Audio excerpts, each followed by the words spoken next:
নমস্কার বন্ধুরা, কেমন আছেন সবাই? আজ আমি একেবারেই ঘরোয়া পদ্ধতিতে ঘরোয়া উপকরণ দিয়ে চিকেন রেজালা তৈরি করে দেখাবো। তো চলুন ভিডিওটা শুরু করি। চিকেন রেজালা বানানোর জন্য প্রথমে মশলাটা করে নেব। মিক্সিং জার নিয়ে নিয়েছি, এখানে নিয়ে নিয়েছি পেঁয়াজ, টুকরো করে কেটে নিয়েছি, ছোট ছোট 8টা পেঁয়াজ আছে। পেঁয়াজটা আমি পেস্ট করে নেব। পেঁয়াজটা পেস্ট করে নিয়েছি, এবার দিয়ে দিচ্ছি পরিমাণ মতো আদা আর কাঁচা লঙ্কা। এখানে নিয়েছি পরিমাণ মতো রসুন, এগুলো আমি পেস্ট করে নেব। এখানে 1 কেজি 300 গ্রাম চিকেন নিয়েছি। এই যে ঠ্যাংগুলো একটু এই যে চিড়ে চিড়ে দিয়েছি যাতে মশলাগুলো খুব ভালো করে ঢোকে। ভালো করে ধুয়ে নিয়েছি, ধুয়ে জল ঝরিয়ে নিয়েছি। এখানে দিয়ে দিচ্ছি পেঁয়াজ বাটা,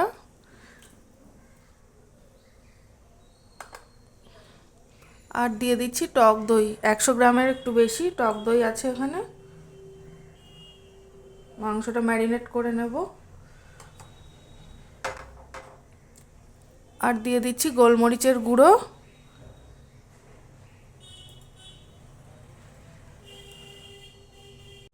দিয়ে দিচ্ছি আদা রসুন কাঁচা লঙ্কা বাটা, আর দিয়ে দিচ্ছি পরিমাণ মতো লবণ। মাংসটা এবার খুব ভালো করে ম্যারিনেট করে নেব। মাংসটা খুব ভালো করে মেখে নেব। এবার মাংসটা কিন্তু খুব ভালো করে মেখে নিয়েছি। এবার 2 থেকে 3 ঘন্টা এটা আমি ঢাকা দিয়ে রেখে দেবো, বা ফ্রিজেও রেখে দিতে পারেন। এটা কিন্তু সারা রাত্রিও এভাবে মাখিয়ে রেখে দেওয়া যায়। যতক্ষণ এটা মেখে রাখা যাবে তত মাংস সফট হবে, খেতে কিন্তু রেজালা সুন্দর লাগবে। কড়াই গরম হয়ে গেছে, কড়াই দিয়ে দিচ্ছি পরিমাণ মতো সাদা তেল, আর দিয়ে দিচ্ছি ঘি, 1 চামচ মতো ঘি।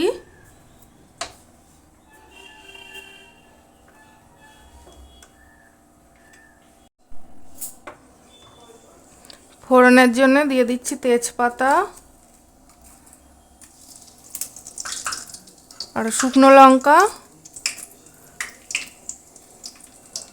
আর দিয়ে দিচ্ছি গোটা গরম মশলা, জয়িত্রী, বড় এলাচ, এগুলো আপনারা দিতে পারেন। আমি ঘরে থাকা উপকরণ দিয়ে ঘরোয়াভাবে করছি, ওই জন্য আর আমি ওগুলো দিলাম না। ফোড়নটা একটু ভাজা ভাজা করে নেব। এবার আমি আস্তে আস্তে মাংসগুলো দিয়ে দেবো এর ভিতরে, গ্রেভিটা পরে দেবো। এইভাবে মাংসগুলো আস্তে আস্তে তুলে দেবো।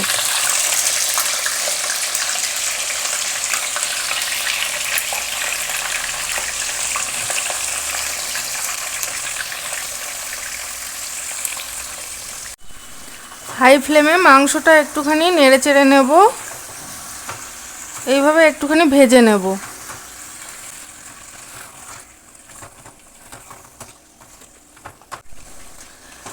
মাংসটা 5-6 মিনিট একটু নেড়ে চেড়ে নিয়েছি। বন্ধুরা, অসাধারণ গন্ধ বেরিয়েছে কিন্তু ফোড়নের। এবার আমি এতে বাকি যে মশলাটা রয়েছে আমার বাটিতে, ওইটা দিয়ে দেব।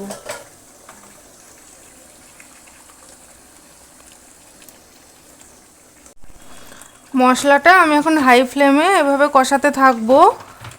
একটু সময় লাগবে কারণ চিকেন থেকে অনেক জল বেরোচ্ছে, তা মাংসটা সেদ্ধও হয়ে যাবে।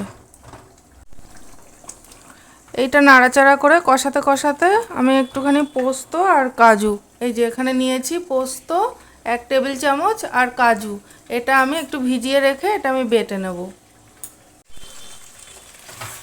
মাংস মোটামুটি কষানো হয়ে গেছে, এই যে তেল ছেড়ে এসেছে। এবার এর মধ্যে দিয়ে দেবো কাজু আর পোস্ত বাটা।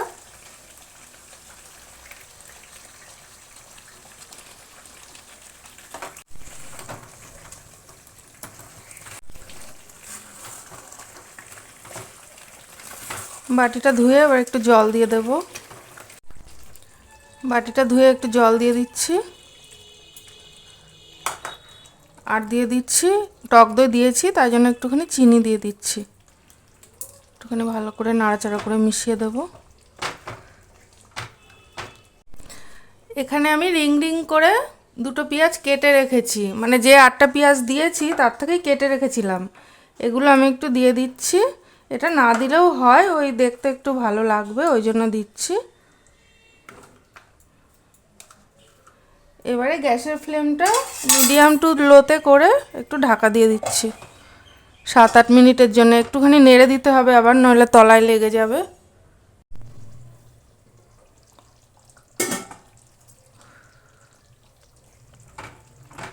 বন্ধুরা, আমার চিকেন রেজালা রান্না করা কিন্তু কমপ্লিট। একটুখানি গ্রেভিটা রেখেছি আমি, একটু ঝোল খেতে ভালোবাসে আমাদের বাড়িতে সবাই। তো এবার আমি এর মধ্যে ঘি আর গরম মশলা দিয়ে দেবো। দিয়ে দিচ্ছি গরম মশলার গুঁড়ো, আর দিয়ে দিচ্ছি আবারও 1/2 চামচ মতো একটু ঘি দিয়ে দিলাম। তো এইভাবে একেবারেই সহজ পদ্ধতিতে ঘরোয়া উপকরণ দিয়ে যে কেউ এটা কিন্তু বাড়িতে বানিয়ে নিতে পারবে। তো বন্ধুরা, ভিডিওটা কেমন লাগলো একটু কমেন্ট করে জানিও, তাহলে আমার একটু ভালো লাগবে। তো ঘি গরম মশলাটা দিলাম, একটুখানি ঢাকা দিয়ে রেখে দেবো, তারপর নামিয়ে নেব।